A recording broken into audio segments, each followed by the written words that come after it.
Ladies and gentlemen, boys and ghouls, fiends of all ages, welcome back. I'm your host, Anarchy Ass. We are in a very cold Riverside, Illinois today, and we are out at a certain Riverside Brookfield High School to do some photo comparisons to the distant past. By that I mean the year 1911. And I am joined today by my good friend and sometimes co-host, Shiny the Llama. Hello! Hi, Eric. Yes, Hi, Shiny. How are you doing? I'm really cold. That's why I'm partly blue. Well, that's good to know. The photos in question are from a time period that predates this campus. The campus itself, as you see it today, was built in phases, the earliest of which was the year 1918. And this is a picture of that. This is how the school looked way back in 1918. This segment of the school is still there, and it's been built upon heavily, but we're going to take a little look at it. Because even though it doesn't factor into the photos that we're going to look at today, it still has this 1918 look to it, and this is how it looks in present day. You can see on the right one of the additions. It was built upon heavily in the 1950s, completed in 1952, and then again more recently, but 1918, present day. You can see in this 1918 photo how the windows are pretty much unchanged, and the roof also is pretty much the same. The heating system in those days was coal, but apart from that,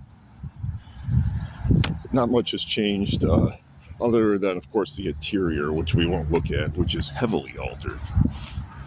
But the photo I really wanted to look at first is this. And this is a picture of a group of students. It's from 1911. And these students were gathered in front of what was then the school, and I don't know what that school looked like. The pre-1918 campus was much smaller, we are told, but I've yet to find any pictures of it. And this photo was taken out on this lawn, and the reason I know that is because of the house in the foreground, which is still there. It's been heavily altered, but you can kind of see it in the distance. We're going to walk over. There was a flock of geese here recently, so could have kind of limited as to where I could step, but you could see how there it is. 1911, present day. 1911, present day. Guy over there sneaking up on Shiny.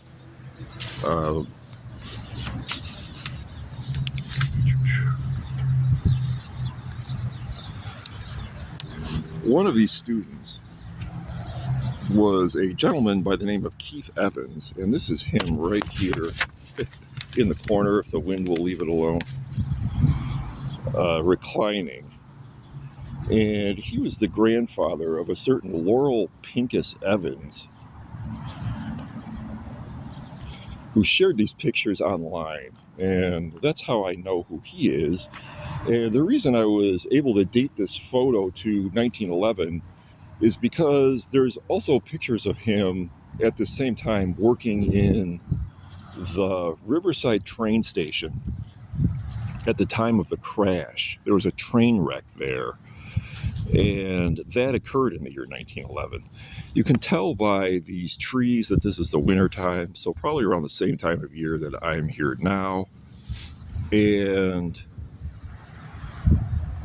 these people aren't heavily bundled up, but they are high schoolers. This is that house that I was referring to, which did not yet have aluminum siding, presumably. But who are all these other kids? I have no idea. But I do want to look at one other photo. Right, Shiny? Yeah, let's look at another photo. I can get this photo out without my fingers freezing. Okay, there's also this picture taken in approximately the same spot.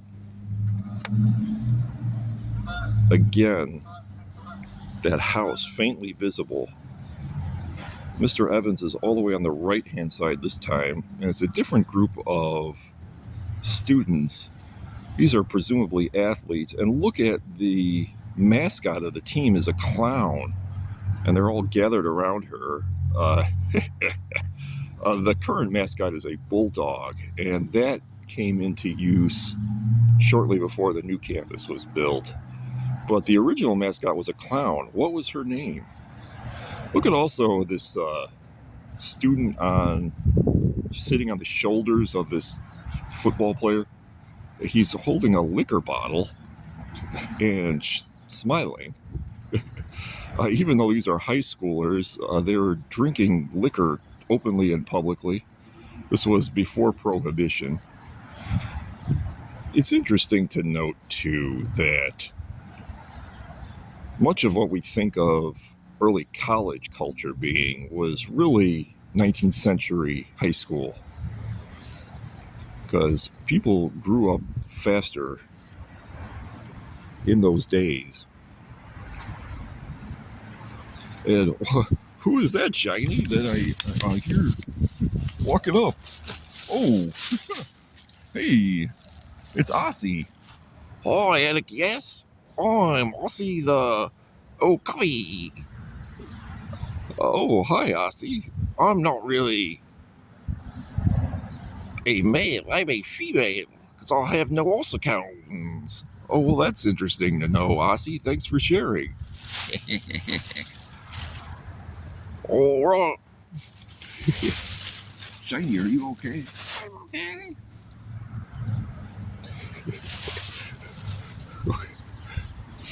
You can see, too, how this was the original school lot, if you want to call it that, used for sports. Now there's a huge attached football field, but this sprawling field was just what was used in those days. The original school sat here, where this present campus is, but was much smaller, and the architecture of it, the layout, is really unknown.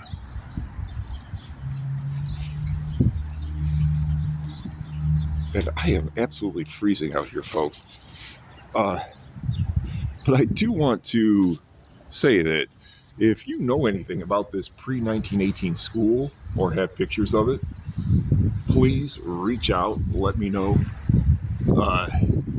I'd love to do a follow-up episode.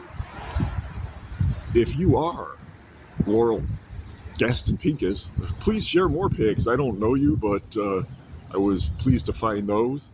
Or any earlier information about the school would be helpful.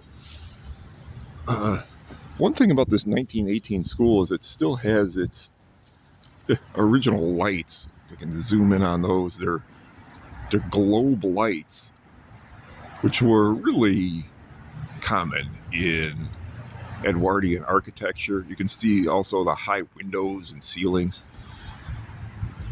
And It's good to see that those are still there. They appear again on the door on the far side of the school.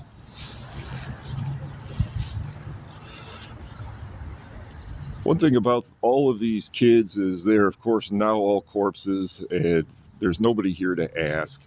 So if you have any other pics or knowledge of who these kids were, feel free to drop a comment, because they are all long gone, aren't they, Shiny?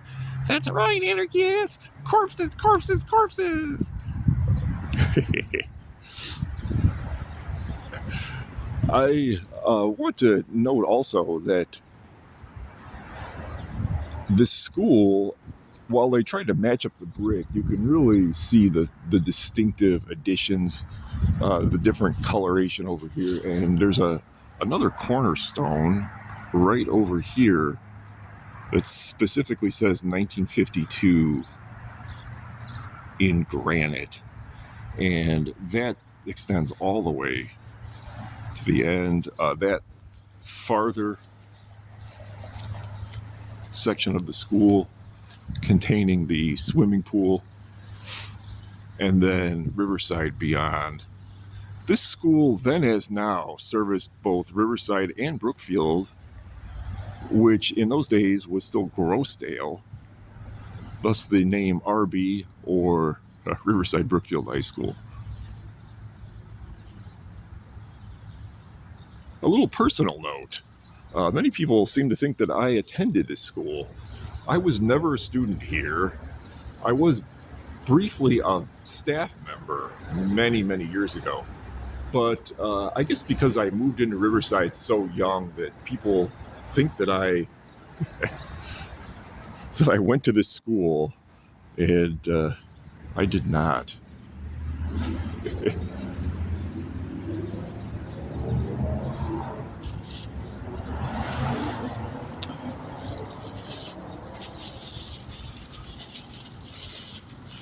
Another strange thing about this school is its yearbooks, which I tried to locate online. School yearbooks are now something that isn't really hard to locate. Here's another good look at that field.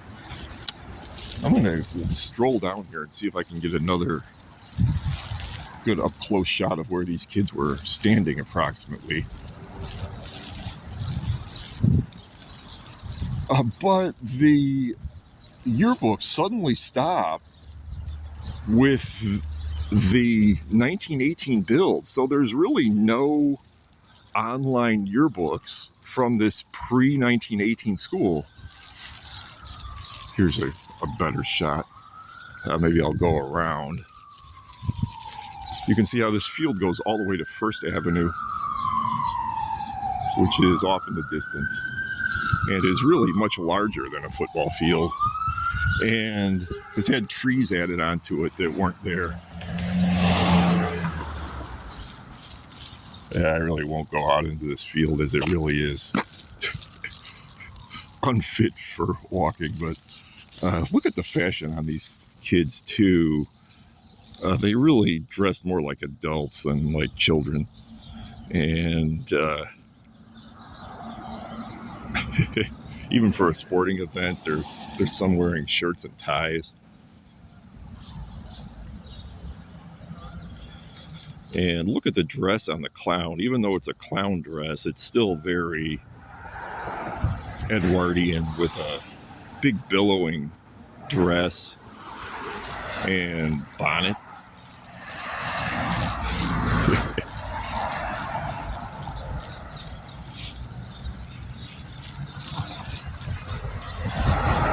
Any other information about what happened to Keith Evans would be helpful too. That's him right here on the far right. We know that he worked in the Riverside train station as a teen and was there at the time of the crash. Obviously, he did not get killed. But what happened to him after that? We know he became a grandfather, but other than that, there's really no information about him that I could find. So any information on that would be helpful. Right, Shiny? That's right, anarchist.